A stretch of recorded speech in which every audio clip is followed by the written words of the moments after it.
here is this woman who her name is unfortunately Johanna King-Slutsky. And she's I know, it's sad. Sorry. That's what made her so bitter. I mean, you can see it. Like, I mean, it could be a great name is Slutsky. If you really run with it. You should change it. Like Smith is fine. Moynihan has suggestions. Why don't you stick with that? I mean, frankly, I don't understand the last name Cox either. I don't, Dick is also bad. I'm sorry, but they are.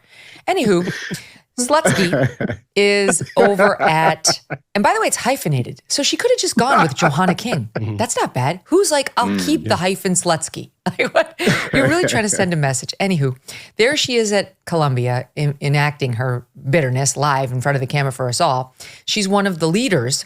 And you may have seen this the other day, but she was demanding that they be allowed to ferret up food and other supplies to the people who had overtaken this hall, Hamilton Hall. And these are the terms that she described it in. Take a listen to Top 4. Why should the university be obligated to provide food to people who've taken over a building? Well, first of all, we're saying that they're obligated to provide food to students who pay for a meal plan here. But you mentioned that there was a request that food and water be brought in, unless I misunderstood. To allow it to be brought in. I mean, well, I guess it's ultimately a question of what kind of community and obligation Columbia feels it has to its students. Do you want students to die of dehydration and starvation or get severely ill, even if they disagree with you? If the answer is no, then you should allow basic, I mean, it's crazy to say because we're on an Ivy League campus, but this is like basic humanitarian aid we're asking for. Like, could people please have a glass of water? But they did put themselves in that very deliberately. They're water fountains. Situation and in that position. So it seems like you're sort of saying, we want to be revolutionaries, we want to take over this building. Now, would you please bring us food and water? Nobody's asking them to bring anything. We're asking them to not violently stop us from bringing in basic humanitarian aid. Without sound. Stopping the delivery of food? We are looking for a commitment from them that they will not stop it but violently. They haven't stopped it yet.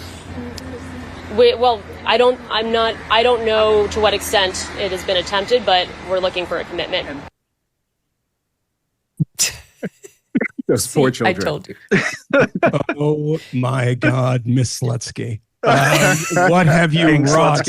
Can someone also point out finally that behind her there is a guy with like a half shirt on who clearly would be thrown off a building in Gaza? We have a full screen close up of the guy behind her just for you. Do I know my fifth column men or do I not? Look at this guy.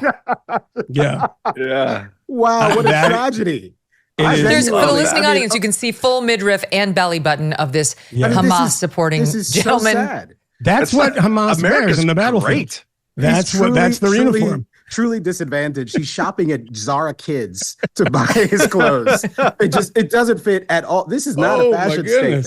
This is a man in desperate need. Actually, seeing him may change my view of the whole thing. Hard disagree. America wins He might be again. special. Unclear. The midriff. But let me get you. So Johanna. Look at those eyebrows. Wow. Yeah. It's unbelievable. Show me the country where that dude gets to do this. Wow. That country ain't Gaza. No. I did hear that Iran is roof. offering scholarships to students who find themselves expelled. I'm sure that they would welcome him with open arms. Yes, they That's would. right. I'm sure. Open arms. Those arms would cinch wrap around right him in a very around him tight and off the embrace. building he'd go. No, Megyn, one of the reasons why that they asked for zip ties in UCLA, I don't know if you saw some of the footage of the students trying to put their plywood back up the other night. They kind of didn't know how to do it. They were using zip ties to try to lash together plywood fortresses.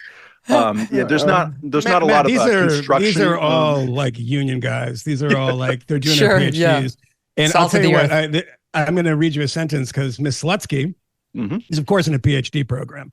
And this is what this is what we're paying, $90,000 a year for this, because we need this. This is exactly what we have, particularly when inflation and recessions and stuff. Student loan forgiveness now. And this is about her own PhD dissertation. My goal is to write a prehistory of metabolic rift, Marx's term for the disruption of energy circuits caused by the industrialization under capitalism. So this is, I mean, Miss Slutsky has so many skills, and who didn't do that? It doesn't surprise me that she doesn't know how to get food. So. Yeah, no. So listen, she's So wonderful. I love her introduction as a character in this story. I pray to God above and thank him for taking care of us this way. We don't know who put this together, but my crack producers, Canadian Debbie, found online a parody video that's been produced of Johanna King-Slutsky. Even I have not yet seen it. Let's watch it together, shall we? Basically, we would like to get some pepperoni pizzas. Just make sure they are gluten-free, or you know what? Just sounds like you just want pizza with no bread. Is that what you're saying? Just send some pizzas without bread, okay? Oh, and also no cheese. Many of us are allergic to cheese, and while you're at it, please make sure there is no tomato sauce. It looks like blood, and we don't want to trigger anybody. So just send us some plant-based pepperoni in a box, and if they don't have vegan pepperoni, just send us some pizza boxes with napkins and shit. Just make sure the pizza box is made with recycled cardboard. And if they don't have any recycled pizza boxes? If not, just don't send us anything. We'll just go back home to mommy. Thank you. Almost impossible to parody these people. It's hard, yeah. Almost impossible. Who says AI is dangerous? It's the best thing that ever happened to America. So I do want to stay on her. She really is a gift, this gal. So we also took a look at her at her story. And by the way, before I move on from the parody, Eve Barlow, who's a journalist on Substack titled Blacklisted, writes the following. Can we please get an airdrop at Columbia University? We need 900 acai bowls, 1,300 Impossible burgers on gluten-free bread with sugar-free vegan ketchup, and 3,000 bottles of pH 9.0 electrolyte water. This is urgent at UNRWA, the UN Emergency Services. Exactly right. So this gal, Johanna, is listed on Columbia's website as an instructor and PhD student, although we tried to click on her bio from the school, and it now says we cannot find the page. So we don't know whether Johanna, it's possible she received a little backlash from that nonsense. She's currently getting her PhD in English and comparative literature. And picking up on what you were saying, Moynihan, her bio on Columbia's website, when it was posted, said her research interests include Romanticism, Transcendentalism, Marxism, science and literature, environmental humanities, eco-criticism, and 18th and 19th century poetics. What? I only understood every other word. Well, that's fine. I like that. A pretty decent I like wordplay. Transcendentalism. I'm an Emerson. I'm from Concord, Massachusetts. I'm an Emerson fan. But you would like you it. have to say. Go ahead. Yes, I love Miss Slutsky. Every, Officer Slutsky, or this Krupke, sorry. Speaking of lotion. Yeah. But the incredible thing about this is that if she hadn't put herself out there, we look at this stuff and we say, oh my God, how much nonsense can you squeeze into one human? And it's like she's just representative of thousands of people on campus. I mean, everybody who is doing a PhD is kind of in that universe. There's a great contest. I don't know if it's still they still do it. It used to be a guy named Dennis Dutton did it, but a bad writing contest of academic papers, and it's just completely incoherent because there are people who believe that they can mask their stupidity with incoherence, and people will think they're just being smart and they don't get it. And that's the kind of stuff when you're trying to read what her PhD dissertation is about. But it's funny because you see her in this situation, and the one thing that we laugh at this stuff because it's ridiculous, absurd, and funny, and it undermines everything they're trying to do. But notice what they are doing. She's trying to pretend that she's a Gazan. We need humanitarian aid. She literally said humanitarian aid. People are going to starve to death. They're going to be thirsty. Insane. I mean, it's like this kind of stuff is like they're cosplaying, and they've never been to Gaza. Obviously, they know nothing about this. They've probably never been to Israel. I don't know. I mean, Miss Slutsky maybe did Aliyah, did Birthright at some point. Who knows? But this is the thing that happens is you say, we're playing the role of these people. We need humanitarian aid because the Gazans, which by the way, is very, very insulting to Gazans. I mean, whatever you think about this war, and I think we've made very clear, well, I have anyway, of what I think about it on this show. But, the people of Gaza are bearing the brunt of this, and that's because Hamas doesn't give a shit about them. And so I have an enormous amount of sympathy for those people because there are people there that are really opposed to Hamas and have no outlet to actually be opposed to them. And then you have a bunch of spoiled $90,000 a year college students who could just order fucking Grubhub saying that they might starve to death on campus. I mean, it reminds me of How are they supposed to get water, Michael? The pipes are very old in those buildings, Megyn. That might kill them. They're from 1890. What am I supposed to do with that thing? You know what happened during the 50s with the water fountain? It's very triggering. People had separate water fountains. Right. Now you want us to use a water fountain. Okay, Bull Connor. So listen to this. So she then went on, to speak, and she wanted people to not have her name. All right. She refused to give her name. Of course, we figured it out. But she did want you to know that her pronouns are she, her. Okay, because like the gentleman with the midriff exposed behind her, she's very pro-LGBTQ and also pro-Hamas. It can happen. And she added the following life lessons, which is, helpful. She's getting her PhD. She must be super smart and elite. Let's take a listen. Are there any plans to demonstrate at graduation?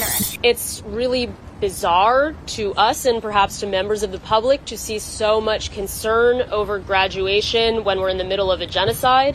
I think you have to really look at what's important here. We are on stolen land from indigenous people and the land of people who were displaced from Harlem. We recognize that we have a shared fight. And when we say things like from the river to the sea or open the gates, it's in recognition of the shared fight that unites people at Columbia University, the people in Palestine, and people in Harlem.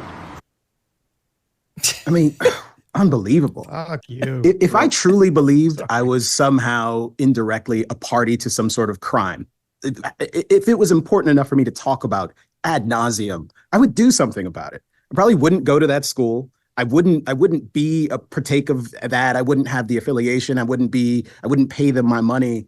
I would do something about it. But they never do something about it. These land acknowledgments, this constant berating of everyone about all of the abuses that are somehow had been perpetrated at some point in history, which now need to be accounted for by someone other than me, the person who is literally, apparently a part of the crime. It's just so insanely heinous. And the appropriation of the suffering, Moynihan, is just kind of ringing in my ear as well. Like the notion of imagining yourselves as the central player in all of this, the actual victim, while you're talking about genocide, is just heinous in the extreme. Can your savings weather an economic storm? Think about what you've put away for the future. Inflation can render cash worthless.